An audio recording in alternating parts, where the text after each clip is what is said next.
Daytona.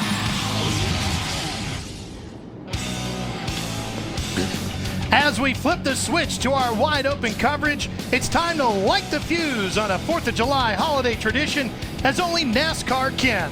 The Coke Zero 400 under the lights from the famed Daytona International Speedway, live on TNT. Hi everybody, I'm Ralph Sheheen along with Wally Dallenbach and an absolutely out of breath, but he made it to the booth, Kyle Petty. Happy 4th of July to you, and a big thank you to all of our men and women around the world fighting to keep our country free so we can enjoy a great night of racing here in Daytona. As you can see, we've kicked off our wide open coverage. A lot of information for you down on the screen to soak in, and a lot more action for you out on the track as well. All right, Wally, let's begin with you. This place looks very simple, a big wide open freeway almost like place, but it's much more difficult than that, isn't it? Well, first of all, I want to say you nailed it, Kyle. Thank you, baby. On the command. Thank you. That was good. It was good. That was strong. But yeah, this place is all about handling. Very hot, very slippery racetrack. It's a lot different than Talladega. It's a lot different than this race is in February. You're going to see a lot of race car driving tonight. The cars are going to be sliding around. It's going to be very exciting to watch, but it's difficult as a driver. This is one of those places where you go in, you kind of hold your breath, but you've got to hang on the racetrack. It's almost you're reacting on what the car does. You're saving it a lot. Yeah, and Wally nailed it right there where he said, you're going to see a lot of race car driving tonight. And you are. That's what this place is all about. We talked to Tony Stewart in the pre-race. Tony Stewart said, it's not about being fast. It's about handling is the foremost thought in everybody's mind out there. Tires are the foremost thought. Fuel, we hope we don't hear anything about fuel today, so I don't want to hear it from Larry down there anytime. But handling and keeping that car under you all night is going to be what it's all about. Well, that's the absolute fun of racing at this place. So let's kick off our night here. And you know, TNT would like to thank the following sponsors for supporting TNT's wide open coverage. Goodyear, Coors Light, Sprint, the Weinstein Company and their new film Inglourious Bastards, Burger King, the U.S. Army, Toyota, Subway Restaurants, and Coke Zero. Here's tonight's starting grid brought to you by Coke Zero. Jeff Gordon and points leader Tony Stewart will start on the front row. Of course, qualifying rained out earlier this week, so we're going according to the NASCAR rule book, which puts Jimmy Johnson and Kurt Busch on row number 2. And you see Denny Hamlin and Carl Edwards. Row 3, and in row 4, we get Kyle Busch, last year's winner, along with the former 500 winner, Ryan Newman. Matt Kenseth and Greg Biffle. Biffle a 400 winner here, Matt Kenseth a 500 winner. As you take a look at the rest of the starting field, Wally, let's see if we can touch base with Kurt Busch. Okay. Hey, Kurt, this is Wally up in the booth. You got a copy? 10-4, Wally, go ahead. All right, man, I'll tell you what. Last 6 races, you have scored more points at Daytona than any other driver. You finished second here twice. You obviously like this because you sure run well here. Can this be the night? I hope so, Wally. I think scoring the most points means I just missed the most wrecks. But, you know, to have a good car, it starts back at the race shop. I want to thank all my guys watching tonight, all of our viewers that root for the Miller Lite Dodge. This is as good a car as any, and we hope to bring it home tonight. Be safe and good luck, Kurt. Be fun to watch. 10-4, thanks, guys. Field making their way down the backstretch, warming things up, and let's check in with our crew chief. Here's Larry McReynolds. Well, Ralph, we're getting ready for 400 miles at one of the fastest racetracks that we go to. You heard Wally and Kyle talking about, you know, this is a fast racetrack, but the fact I can guarantee you the driver that goes to victory lane tonight, he's not going to talk about how fast his car was. He's going to talk about how great his car handled. Now, there was a crew chief in February. The car started dead last back in the 43rd position, and he never lost the concept of making that car drive good, and Matt Yoakum is with the 2009 Daytona 500 Championship crew chief. 5 months ago, Larry Mack, Drew Blickensderfer went to victory lane 5 months later, handling is still important. How close setup-wise are you to the car that went to victory lane here? We're real close. We did some things to look for some downforce in our car, so we basically have the same kind of setup and look to try and get the car stuck a little more to the racetrack since it's going to be a lot warmer than it was in February. This team very dominant here at Daytona. The last 2 races, finishes of 3rd and 1st. Ralph? All right, Matt. You know, this is a Coke Zero 400 powered by Coca-Cola, and it's a good thing they ended up naming it the Coke Zero 400 powered by Coca-Cola rather than what these two guys from Coke were trying to do. Take a look. So last year, we were a little miffed that you guys were promoting Coke Zero instead of Coke. Yeah, see, first Coke Zero stole our great Coke taste, then it stole our drivers. But hey, we're past that, and moving forward. We're glad you're promoting the incredible Coke taste of Coke Zero. In fact, we'd like to help. What is the one part of the car that no one has bothered to use for sponsorship yet? Look at that. That screams Coke Zero. You're out of your mind. But you haven't even tried it yet. Now, would that be safe? I don't know if it's 100% rating of safety, but you're doing 200 miles an hour, so you made some choices to begin with. Coke Zero tastes like Coke, and now you claim you're both okay with it. Oh, yeah.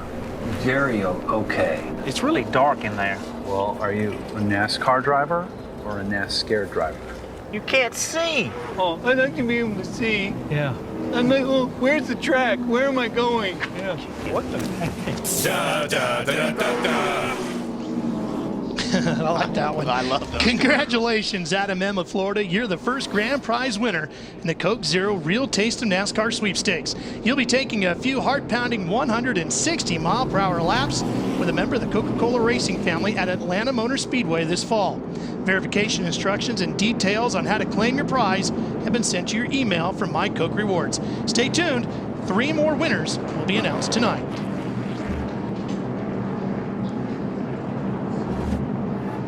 This race is 160 laps. That's how we get to our 400 miles. Pit road speed 55, 40 to 42 laps for your pit.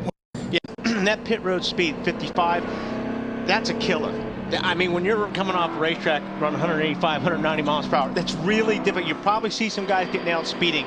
Really hard to go 55 here. Yeah, and think about it. You're running 180 or 90 in a draft. You pull down, and you got to be at 55. And 55 feels like you're going absolutely. 55 feels like the drive-through window. You know what I mean? I'm telling you, that's what it feels like coming off the interstate and hitting the drive-through window. And another thing is, if we see some, green flag pit stops, you're going to see guys smoking tires. You want to hurry up and get to that first line entering the pits, but you got to be careful because you'll see some guys smoking tires come in there. You will notice as our names scroll across the bottom of the screen of our starting lineup, some of the drivers will have little red Coca-Cola bottles by their names. There you see Greg Biffle, for example. Those are the Coca-Cola Racing family of drivers. Just some of that great information you're going to get tonight with our wide open coverage. Getting set to go green. If you're a racing fan, this is the only way to celebrate the 4th of July. NASCAR live on TNT. We are underway. Green flag racing from Daytona.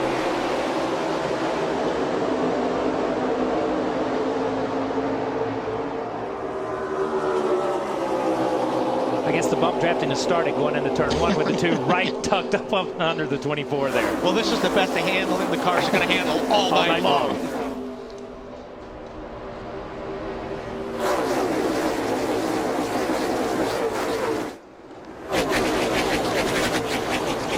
That's my favorite camera shot right there.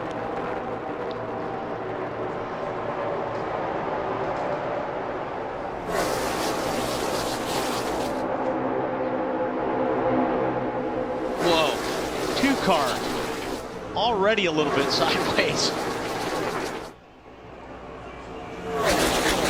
That's amazing for the first, I guess, probably 15, 20, 30 rows, or excuse me, for the first 10 or 12 rows. These guys are still side by side. Nobody tried to go change lanes. Nobody tried to go the outside. They're being pretty patient here the first couple of laps. I'll tell you what, Kurt Busch could not get any further up underneath the rear end of Jeff Gordon's car without picking the rear end up. Well, I think he's getting a little bit of help there from Denny Hamlin because Denny Hamlin's got that front bumper laid on the rear bumper of Kurt Busch. And that's why I believe he got loose there coming out of 4. You can see him pushing right there. He got loose again. For it. And he got pushed down there. He got pushed down there. That's a good call. Clear high, one inside. Yeah, I'm not sure Kurt was ready, but Denny was ready to get him up there. Well, you know what? When he had it sideways, he was really mad, but he's really happy right now. Because, you know, when a guy does that to you, it's like, what the heck are you doing? Oh, okay, I'm in the lead. That's all right. Cool, thanks. And you're sitting there in Jeff Gordon's. That was Jeff. You're sitting there in Jeff Gordon's position. You look in the mirror, and the two's behind you. And then when you look straight, he's right up beside you because he got pushed there that fast. And Jeff has just hung out there on the outside, and he's lost what? 25 positions right there. The worst thing can happen at the first 4 or 5 laps of a race because everybody is so close to each other. So now he's going to duck in, and he's got a long way to go, Lindsay. He does, and Jeff Gordon's radio communication says it all. He just says, knew that was coming. It's going to be a long night, guys. And the thing is, before he was hung out to dry, he felt like his car was very good. They changed a lot in practice.